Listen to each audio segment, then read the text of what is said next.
warahmatullahi wabarakatuh. Perkenalkan, saya Suci Pratiwi dengan NIM 240210501038, Prodi Teknik Komputer kelas A. Di sini saya akan memaparkan materi mengenai deadlock. Yang pertama, permasalahan deadlock. Kondisi di mana masing-masing proses membawa resource yang dibawa proses lain. Contohnya, sistem mempunyai dua tape drive. P1 dan P2 masing-masing membawa satu tape drive, masing-masing memerlukan tape drive lainnya. Selanjutnya ada model sistem. Jenis resource R1, R2, hingga RM. CPU cycles, memory space, I/O device. Setiap jenis resource RI mempunyai anggota WI.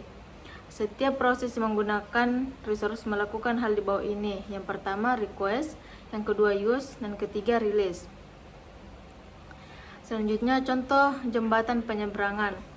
Jalur hanya untuk satu arah. Setiap bagian jembatan dianggap sebagai resource. Jika terjadi deadlock, dapat dipecahkan jika satu mobil mundur atau melepas resource dan rollback. Mundur, beberapa mobil harus mundur jika terjadi deadlock, dan kemungkinan starvation. Selanjutnya, karakteristik deadlock. Deadlock dapat terjadi jika terdapat 4 kondisi yang terjadi secara simultan. Yang pertama, mutual exclusion atau hanya satu proses pada satu waktu yang dapat menggunakan satu resource. Yang kedua, hold and wait. Sebuah proses membawa sedikitnya satu resource sedang menunggu mendapatkan resource tambahan yang dibawa oleh proses-proses lain. Ketiga, no preemption. Sebuah resource dapat dibebaskan hanya oleh proses yang membawanya setelah proses menyelesaikan task atau pekerjaan. Yang keempat ada circular wait.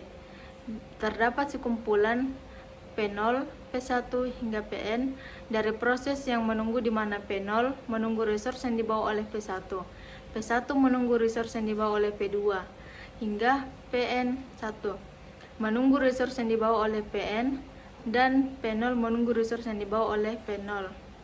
Selanjutnya ada metode penanganan deadlock. Menjamin bahwa sistem tidak pernah memasuki deadlock state, mengizinkan sistem memasuki deadlock state dan kemudian dilakukan perbaikan. Mengabaikan permasalahan deadlock dan menganggap deadlock tidak pernah terjadi dalam sistem, yang biasanya digunakan oleh sebagian sistem operasi termasuk Unix.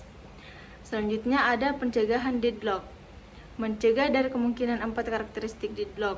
Yang pertama, mutual exclusion, yaitu tidak tersedia resource yang dapat digunakan bersama-sama.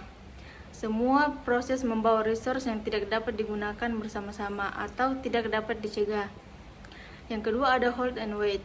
Harus menjamin bahwa ketika sebuah proses meminta resource, proses tersebut tidak sedang membawa resource. Yang ketiga, sebelum eksekusi proses perlu meminta dan dialokasikan semua resource atau memperbolehkan proses meminta resource hanya jika proses tidak membawa resource. Yang keempat, utilitas resource menjadi rendah atau kemungkinan starvation. Selanjutnya ada pengabaian deadlock. Sistem harus mempunyai tambahan ketersediaan informasi sebelumnya. Model yang sangat sederhana dan sangat berguna. Setiap proses perlu mendeklarasikan jumlah maksimal setiap jenis resource yang dibutuhkan. Algoritma deadlock advanced secara dinamis menguji dengan jumlah resource allocation untuk menjamin tidak pernah terjadi kondisi circular wait. State dari resource allocation ditentukan dengan jumlah resource yang tersedia dan yang dialokasikan dan jumlah maksimal kebutuhan dan proses. Selanjutnya ada safe state atau state aman. Jika sebuah proses meminta resource yang tersedia, sistem harus memutuskan apakah alokasi tersebut menyebabkan sistem masih dalam safe state. Sistem dalam safe state jika semua proses dalam kondisi aman. Lalu sekumpulan proses P1, P2 hingga Pn dikatakan aman jika untuk setiap P1, resource yang diminta P1 masih dapat dipenuhi dengan resource yang tersedia dan resource yang dibawa oleh semua PJ. Lalu ada fakta dasar, yang dimana jika grep tidak terdapat siklus, maka tidak terjadi deadlock. Jika grep terdapat siklus, ada dua kemungkinan. Jika hanya satu anggota tiap jenis resource, maka terjadi deadlock. Dan jika terdapat beberapa anggota pada satu jenis resource, maka kemungkinan terjadi deadlock. Selanjutnya, perbaikan dari deadlock atau menghentikan proses.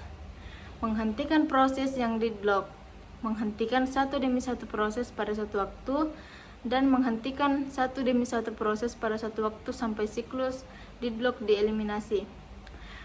Urutan pemilihan proses yang dihentikan. Yang pertama ada prioritas proses, yang kedua berapa lama proses berjalan dan berapa lama lagi selesai. Resource dari proses yang digunakan, resource dari proses yang harus dipenuhi, dan resource proses yang perlu dihentikan. Selanjutnya ada satu anggota untuk setiap jenis resource. Menggunakan graph wait for node atau titik adalah proses-proses P. Jika P menunggu P, PI, dan PJ jika menunggu PJ. Secara periodik menjalankan algoritma yang mencari siklus pada graf. Algoritma untuk mendeteksi siklus dalam suatu graf membutuhkan operasi sebesar N2, di mana N adalah jumlah vertex dalam graf. Lalu, perbaikan deadlock atau resource preemption. Pilih korban cost minimal, rollback kembali ke beberapa save state proses pada state tersebut. Starvation proses yang dipilih sebagian sama, termasuk jumlah rollback menjadi factor cost. Selanjutnya ada pendekatan kombinasi untuk penanganan deadlock. Kombinasi 3 pendekatan dasar. Yang pertama, pencegahan atau prevention. Kedua, pengabaian atau avoidance. Ketiga, pendeteksian atau detection. Kemungkinan menggunakan pendekatan optimal untuk setiap resource dalam sistem. Melakukan partisi resource dalam kelompok pemesanan secara hierarki. Menggunakan teknik yang dapat dan tepat untuk menangani deadlock dalam setiap kelompok. Baik, itu saja.